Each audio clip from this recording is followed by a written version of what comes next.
Hello students, आइए देखते हैं एक नया चैप्टर अध्याय 19 उत्सर्जी उत्पाद एवं उनका निष्कासन के बारे में। आप पढ़ रहे हैं कक्षा 11 का जीव विज्ञान। अध्याय 18 तक कंप्लीट हो गया है, आप प्लेलिस्ट में जाकर पढ़ सकते हैं। आज स्टार्ट करेंगे एक नया अध्याय 19 उत्सर्जी उत्पाद एवं उसका निष्कासन के बारे में पढ़ा जाएगा। मैं मनीष गुप्ता अपने चैनल में आपका स्वागत करता हूँ। इस चैप्टर 19 में आपको 8 हेडिंग पढ़ना है। पहली हेडिंग जो है वह मानव उत्सर्जन तंत्र के बारे में है। फिर आप मूत्र निर्माण पढ़ेंगे, वृक्क नलिका के विभिन्न भागों के कार्य के बारे में पढ़ेंगे। फिर निस्यंद का सांद्रण करने की क्रियाविधि के बारे में समझेंगे। वृक्क क्रियाओं का नियमन देखेंगे। मूत्रण उत्सर्जन में अन्य अंगों की क्या भूमिका होती है इसके बारे में जानेंगे। और लास्ट हेडिंग होगी वृक्क विकृतियाँ के बारे में। ठीक है, किडनी से रिलेटेड कौन कौन डिजीज होती हैं इनके बारे में आप लास्ट हेडिंग में पढ़ेंगे। तो आइए स्टार्ट करते हैं। अध्याय 19 का परिचय के बारे में देखते हैं, कुछ जानकारी करते हैं उत्सर्जन के बारे में। फिर जो है स्टार्ट करेंगे पहला हेडिंग मानव उत्सर्जन तंत्र के बारे में। प्राणी उपापचयी अथवा अत्यधिक अंतःग्रहण जैसी क्रियाओं द्वारा, ठीक है, जो एनिमल होते हैं वह उनके मेटाबॉलिज्म के द्वारा अथवा अत्यधिक अंतःग्रहण जैसी क्रियाओं द्वारा अमोनिया, यूरिया, यूरिक अम्ल, कार्बन डाइऑक्साइड, जल और अन्य आयन जैसे कि sodium, potassium, chlorine, phosphate, sulphate आदि का संचय करते हैं। ठीक है, तो प्राणी जो हैं ये उपापचयी और अत्यधिक अंतःग्रहण के कारण इन पदार्थों का अपने शरीर में संचय करते हैं। ठीक है, प्राणी उपापचयी अथवा अत्यधिक अंतःग्रहण जैसी क्रियाओं द्वारा अमोनिया, यूरिया, यूरिक अम्ल, कार्बन डाइऑक्साइड, जल और अन्य आयन जैसे कि sodium, potassium, chlorine, phosphate, sulphate आदि का संचय करते हैं। प्राणियों द्वारा इन पदार्थों का पूर्णतया या आंशिक रूप से निष्कासन आवश्यक होता है। ठीक है, तो प्राणियों के द्वारा ये जो पदार्थ संचय हो रहे हैं इनको शरीर से कंप्लीट रूप से बाहर निकाला जाना चाहिए या फिर आंशिक रूप से निष्कासन आवश्यक होता है। ठीक है, प्राणियों द्वारा इन पदार्थों का पूर्णतया या आंशिक रूप से निष्कासन आवश्यक है। ठीक है, इस अध्याय में आप इन पदार्थों के साथ ही विशेष रूप से साधारण नाइट्रोजनी अपशिष्टों के निष्कासन का अध्ययन करेंगे। ठीक है, तो इस चैप्टर में आप जो हैं जो भी पदार्थ आपको बताए गए हैं उनके निष्कासन के बारे में पढ़ेंगे और विशेष रूप से आपको नाइट्रोजनी अपशिष्टों के निष्कासन के बारे में अध्ययन करना है। ठीक है, प्राणियों द्वारा उत्सर्जित होने वाले नाइट्रोजनी अपशिष्ट, ठीक है, प्राणियों के द्वारा उत्सर्जित होने वाले नाइट्रोजनी अपशिष्टों में मुख्य रूप से अमोनिया, यूरिया और यूरिक अम्ल होता है। ठीक है, तो इस चैप्टर में आपको विशेष रूप से साधारण नाइट्रोजनी अपशिष्टों के निष्कासन के बारे में अध्ययन करना है। प्राणियों के द्वारा जो उत्सर्जित होने वाले नाइट्रोजनी अपशिष्टों में मुख्य रूप से अमोनिया, यूरिया और यूरिक अम्ल होते हैं। इनमें अमोनिया जो है सर्वाधिक टॉक्सिक होता है। अमोनिया जो है सर्वाधिक जहरीला होता है। ठीक है, इनमें अमोनिया सर्वाधिक आविश अर्थात टॉक्सिक है और इसके निष्कासन के लिए, इसको शरीर से अलग करने के लिए अत्यधिक जल की आवश्यकता होती है। ठीक है, तो अमोनिया जो है वो सर्वाधिक टॉक्सिक होता है, आविश होता है और इसको शरीर से निकालने के लिए, निष्कासन के लिए अत्यधिक जल की जरूरत होती है। ठीक है, यूरिक अम्ल जो है कम आविश है। जो यूरिक अम्ल होता है वह कम टॉक्सिक होता है और जल की कम मात्रा के साथ निष्कासित किया जा सकता है। ठीक है, तो यूरिक अम्ल का निष्कासन जो है वह जल के कम मात्रा के साथ होता है और यूरिक अम्ल जो है कम टॉक्सिक होता है, जबकि अमोनिया जो है वह सर्वाधिक टॉक्सिक है और इसको निष्कासन के लिए अत्यधिक जल की जरूरत होती है। ठीक है, अमोनिया के उत्सर्जन की प्रक्रिया को अमोनियोत्सर्ग प्रक्रिया कहते हैं। ठीक है, अमोनिया का शरीर से बाहर निकलने की प्रक्रिया को अमोनियोत्सर्ग प्रक्रिया कहते हैं। अनेक अस्थिल मछलियाँ, उभयचर और जलीय कीट अमोनिया उत्सर्जी प्रकृति के होते हैं। ठीक है, जैसा कि आपने देखा कि अमोनिया के उत्सर्जन के लिए जल की ज़्यादा ज़रूरत होती है, तो जो प्राणी जल से जुड़े हुए हैं जैसे कि अस्थिल मछलियाँ, उभयचर और जलीय कीट, ये अमोनिया उत्सर्जी प्रकृति के होते हैं। अमोनिया उत्सर्जी प्रकृति के होते हैं। ठीक है, अमोनिया जो है सरलता से घुलनशील है। अमोनिया जल में सरलता से घुलनशील है, इसलिए आसानी से अमोनियम आयनों के रूप में, अमोनिया जो है सरलता से घुलनशील है इसीलिए आसानी से अमोनियम आयनों के रूप में शरीर की सतह या मछलियों के क्लोम, गिल की सतह से विसरण द्वारा उत्सर्जित हो जाते हैं। ठीक है, अमोनिया जो है सरलता से घुलनशील है इसीलिए आसानी से यह अमोनियम आयनों के रूप में शरीर की सतह के द्वारा या मछलियों के क्लोम की सतह से विसरण द्वारा उत्सर्जित हो जाते हैं। ठीक है, इस उत्सर्जन में वृक्क की कोई अहम भूमिका नहीं होती है। अमोनिया के उत्सर्जन में वृक्क की कोई अहम भूमिका नहीं होती है। इन प्राणियों को अमोनिया उत्सर्जी कहते हैं। अमोनिया का उत्सर्जन करने वाले प्राणियों को अमोनिया उत्सर्जी, अमोनोटैलिक कहा जाता है। ठीक है, तो यह था अमोनिया उत्सर्जी अमोनोटैलिक के बारे में। अब आते हैं यूरिया उत्सर्जी के बारे में पढ़ा जाए, जो यूरिकोटैलिक क्या होते हैं इनके बारे में देखा जाए।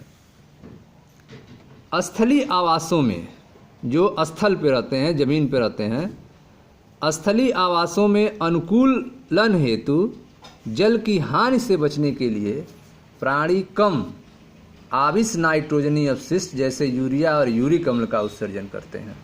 ठीक है, जो स्थलीय आवास में रहने वाले प्राणी हैं वे जल के हानि को बचाने के लिए कम आविस नाइट्रोजनी अपशिष्ट यूरिया और यूरिक अम्ल का उत्सर्जन करते हैं। स्तनधारी कई स्थलीय उभयचर और समुद्री मछलियाँ मुख्यतः यूरिया का उत्सर्जन करते हैं। ठीक है, स्तनधारी कई स्थलीय उभयचर और समुद्री मछलियाँ जो हैं वह मुख्यतः यूरिया का उत्सर्जन करते हैं और यूरिया उत्सर्जी कहलाते हैं, यूरियोटेलिक कहलाते हैं। ठीक है, तो इन मछलियों को क्या कहेंगे? यूरियोटेलिक। तो समुद्री मछलियाँ जो हैं वह यूरिया उत्सर्जी होती हैं, यूरियोटेलिक होती हैं, जबकि जो अस्थिल मछलियाँ होती हैं वे अमोनिया उत्सर्जी होती हैं, अमीनोटेलिक होती हैं। इन प्राणियों में उपापचयी क्रियाओं द्वारा, मेटाबॉलिक एक्टिविटी के द्वारा निर्मित अमोनिया को यकृत द्वारा यूरिया में परिवर्तित किया जाता है। ठीक है, जो यूरिया उत्सर्जी प्राणी हैं इन प्राणियों में उपापचयी क्रियाओं द्वारा निर्मित अमोनिया को यकृत के द्वारा, लीवर के द्वारा यूरिया में परिवर्तित कर रक्त में मुक्त कर दिया जाता है, जिसे वृक्क के द्वारा, किडनी के द्वारा निस्यंदन, फिल्ट्रेशन के पश्चात उत्सर्जी कर दिया जाता है। ठीक है, तो इन प्राणियों में उपापचयी क्रियाओं द्वारा निर्मित अमोनिया को यकृत द्वारा यूरिया में परिवर्तित किया जाता है और रक्त में मुक्त कर दिया जाता है, जिसे वृक्कों द्वारा निस्यंदन के पश्चात उत्सर्जित कर दिया जाता है। ठीक है, कुछ प्राणियों के वृक्कों की मैट्रिक्स में, कुछ प्राणियों के वृक्कों की अधात्री में अपेक्षित परासरणता को बनाए रखने के लिए यूरिया की कुछ मात्रा रह जाती है। ठीक है, तो कुछ प्राणियों में परासरणता को, अपेक्षित परासरणता को बनाए रखने के लिए वृक्कों के मैट्रिक्स में कुछ मात्रा में यूरिया रह जाती है। ठीक है, आप पढ़ रहे हैं अध्याय 19 उत्सर्जी उत्पाद और उनका निष्कासन के बारे में। आपको बताया गया कि प्राणी जो हैं उपापचयी अथवा अत्यधिक अंतर्ग्रहण जैसी क्रियाओं द्वारा अमोनिया, यूरिया, यूरिक अम्ल, कार्बन डाइऑक्साइड, जल और अन्य आयन जैसे कि sodium, potassium, chlorine, phosphate, sulphate आदि का संचय करते हैं। प्राणियों द्वारा इन पदार्थों का पूर्णतया या आंशिक रूप से निष्कासन आवश्यक होता है। इस अध्याय में आप इन पदार्थों साथ ही विशेष रूप से साधारण नाइट्रोजनी अपशिष्टों के निष्कासन का अध्ययन करेंगे। प्राणियों द्वारा उत्सर्जित होने वाले नाइट्रोजनी अपशिष्टों में मुख्य रूप से अमोनिया, यूरिया और यूरिक अम्ल है। ठीक है, इनमें अमोनिया जो है सर्वाधिक टॉक्सिक होता है, आविष होता है और इसके निष्कासन के लिए अत्यधिक जल की आवश्यकता होती है, जबकि यूरिक अम्ल जो है कम टॉक्सिक होता है, कम आविष होता है और जल की कम मात्रा के साथ निष्कासित किया जा सकता है। ठीक है, अमोनिया के उत्सर्जन की प्रक्रिया को अमोनिया सर्ग प्रक्रिया कहते हैं। अमोनिया के उत्सर्जन की प्रक्रिया को अमोनियोत्सर्ग प्रक्रिया कहते हैं। अनेक अस्थिल मछलियां जो हैं, अस्थिल मछलियां, उभयचर और जलीय कीट अमोनिया उत्सर्जी प्रकृति के हैं।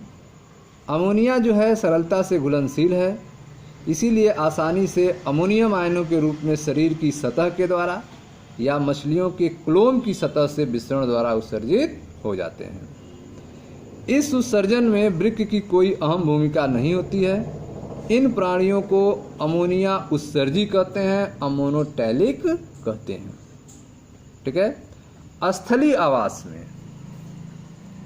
आवास में अनुकूलन हेतु जल की हानि से बचने के लिए, स्थलीय आवास में अनुकूलन हेतु जल की हानि से बचने के लिए प्राणी जो हैं कम आविष नाइट्रोजनी अपशिष्ट जैसे कि यूरिया और यूरिक अम्ल का उत्सर्जन करते हैं। स्तनधारी कई स्थलीय उभयचर और समुद्री मछलियां मुख्यतः यूरिया का उत्सर्जन करते हैं और यूरिया उत्सर्जी कहलाते हैं, यूरियोटेलिक कहलाते हैं। ठीक है, इन प्राणियों में उपापचयी क्रियाओं द्वारा निर्मित अमोनिया जो है, इन प्राणियों में उपापचयी क्रियाओं द्वारा निर्मित अमोनिया को यकृत द्वारा यूरिया में परिवर्तित कर रक्त में मुक्त कर दिया जाता है, जिसे वृक्कों के द्वारा, किडनी के द्वारा निस्यंदन के पश्चात उत्सर्जित कर दिया जाता है। ठीक है, कुछ प्राणियों के वृक्कों की अधात्री में, ठीक है, कुछ प्राणियों के वृक्कों की अधात्री अर्थात मैट्रिक्स में अपेक्षित परासरणता को बनाए रखने के लिए यूरिया की कुछ मात्रा रह जाती है। ठीक है, सरीसृपों, पक्षियों, स्थलीय घोंघों तथा कीटों में नाइट्रोजनी अपशिष्ट यूरिक अम्ल का उत्सर्जन जल की कम मात्रा के साथ गोलिकाओं या पेस्ट के रूप में होता है। ठीक है, तो जो सरीसृप हैं, पक्षी हैं, स्थलीय घोंघे, कीटों में नाइट्रोजनी अपशिष्ट यूरिक अम्ल का उत्सर्जन जो है वह जल की कम मात्रा के साथ गोलिकाओं के रूप में या फिर पेस्ट के रूप में होता है और ये यूरिक अम्ल उत्सर्जी अर्थात यूरिकोटेलिक कहलाते हैं। यूरिक अम्ल उत्सर्जी या यूरिकोटेलिक कहलाते हैं। ठीक है, प्राणी जगत में कई प्रकार के उत्सर्जी अंग पाए जाते हैं। ठीक है, एनिमल किंगडम में, प्राणी जगत में कई प्रकार के उत्सर्जी अंग पाए जाते हैं। अधिकांश अकशेरुकियों में यह संरचना सरल नलिकाकार के रूप में होती है। प्राणी जगत में कई प्रकार के उत्सर्जी अंग पाए जाते हैं। अधिकांश अकशेरुकियों में यह संरचना सरल नलिकाकार रूप में होती है, जबकि कशेरुकियों में जटिल नलिकाकार अंग होते हैं जिन्हें वृक्क कहते हैं। ठीक है, तो प्राणी जगत में कई प्रकार के उत्सर्जी अंग पाए जाते हैं। अधिकांश अकशेरुकियों में, इनवर्टिब्रेट्स में यह संरचना सरल नलिकाकार रूप में होती है, जबकि कशेरुकियों में, वर्टिब्रेट में जटिल नलिकाकार अंग होते हैं जिन्हें वृक्क कहा जाता है, किडनी कहा जाता है। इन संरचनाओं के प्रमुख रूप नीचे दिए गए हैं। इन संरचनाओं के जो प्रमुख रूप हैं उनके बारे में यहाँ बताया गया है आपको।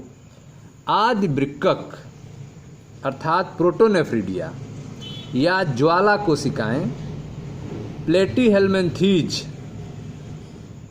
चपटे कृमि जैसे कि प्लेनेरिया, राटिफर, कुछ एनेलिड, सिफेलोकार्डेट, एम्फिऑक्सस आदि में उत्सर्जी संरचना के रूप में पाए जाते हैं।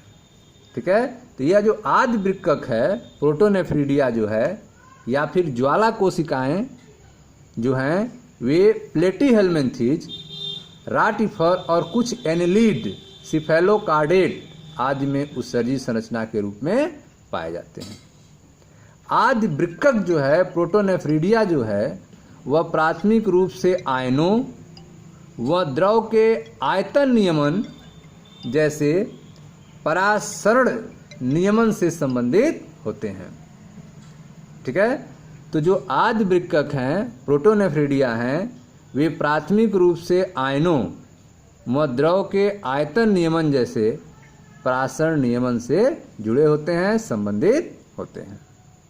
ठीक है, तो प्रोटोनेफ्रिडिया, ज्वाला कोशिकाएं यह सब किससे जुड़े हुए हैं?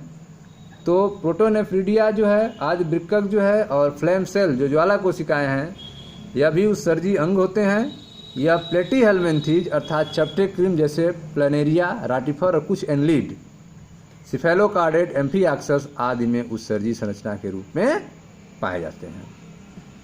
आदि वृक्कक जो है प्रोटोनेफ्रिडिया जो है वह प्राथमिक रूप से आयनों व द्रव के आयतन नियमन जैसे परासरण नियमन से संबंधित होता है। ठीक है, केचुए और अन्य एनेलिड में, केचुए और अन्य एनेलिड में नलिकाकार उत्सर्जी अंग वृक्कक पाए जाते हैं। केचुए और अन्य एनेलिड में नलिकाकार उत्सर्जी अंग वृक्कक पाए जाते हैं, नेफ्रिडिया पाया जाता है। नेफ्रिडिया जो है वृक्कक जो है वह नाइट्रोजनी अपशिष्टों को उत्सर्जित करने तथा द्रव और आयनों का संतुलन बनाए रखने में सहायता करता है। ठीक है, जो वृक्कक है नेफ्रिडिया है जो केचुए और अन्य एनेलिड में पाए जाते हैं, यह वृक्कक नाइट्रोजनी अपशिष्टों को उत्सर्जित करने तथा द्रव और आयनों का संतुलन बनाए रखने में सहायता करता है। ठीक है, तेलचट्टों अर्थात काकरोच सहित अधिकांश कीटों में उत्सर्जी अंग के रूप में मैलपिघी नलिकाएं पाई जाती हैं। तेलचट्टों अर्थात काकरोच सहित अधिकांश कीटों में जो उत्सर्जी अंग पाए जाते हैं वे मुख्य रूप से क्या होते हैं? मैलपिघी नलिकाएं होते हैं, मैलपिगियन ट्यूब्यूल्स होते हैं। मैलपिघी नलिकाएं नाइट्रोजनी अपशिष्टों के उत्सर्जन और परासरण नियमन में मदद करती हैं। यह जो मैलपिगियन ट्यूब्यूल्स हैं, मैलपिघी नलिकाएं हैं, यह नाइट्रोजनी अपशिष्टों के उत्सर्जन में और परासरण नियमन में मदद करती हैं।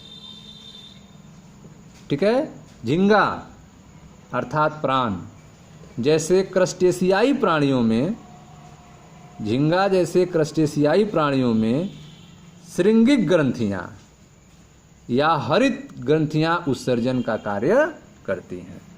ठीक है, झींगा जैसे क्रस्टेशियाई प्राणियों में जो एंटीग्लैंड होते हैं, श्रृंगिक ग्रंथियां होती हैं या फिर प्रीन ग्लैंड जो होते हैं, ग्रीन ग्लैंड, हरित ग्रंथियां जो होते हैं, यह उत्सर्जन का कार्य करते हैं।